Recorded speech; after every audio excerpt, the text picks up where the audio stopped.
March 22న IPL 17వ season ప్రారంభం కానుంది. తొలి సీజన్లో టైటిల్ని దక్కించుకున్న రాజస్థాన్ రాయల్స్ మరోసారి ట్రోఫీని ముద్దాడాలని ఈసారి కసిగా బరిలోకి దిగుతుంది.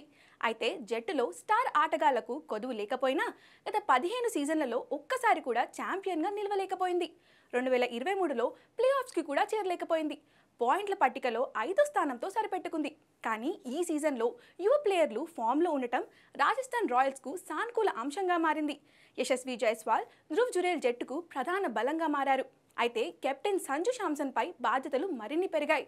జట్టుకు నాయకత్వం వహిస్తూనే శాంసన్ తన ఫామ్ను నిరూపించుకోవాల్సి ఉంటుంది. జూన్లో జరగనున్న టీ20 ప్రపంచ కప్లో భారత్ జట్టులో చోటు దక్కించుకోవాలంటే శాంసన్కు ఈ సీజన్ ఎంతో కీలకం.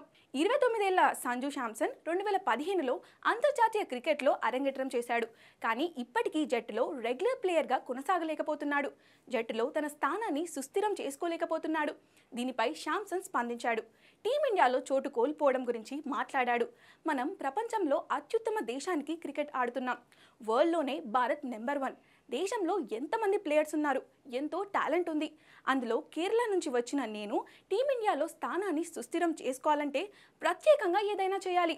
నేను నా కోసం ఎక్కువ పరుగులు చేసుకోవాలని కాకుండా జట్టు కోసం రన్స్ చేయడానికి చూస్తా. అందుకే తొలి బంతినే సిక్సర్గా బాదడానికి ట్రై చేస్తా. సిక్సర్ సాధించడానికి 10 బంతుల వరకు ఎందుకు ఎదురు చూడాలనే విధంగా నా ఆలోచన ఉంటుంది. అదే నా పవర్ హిట్టింగ్ కారణం. నేను ఆడే జట్టుకు ఏదైనా అద్భుతం చేయాలని భావిస్తుంటాను అని సంజు శాంసన్ పేర్కొన్నాడు.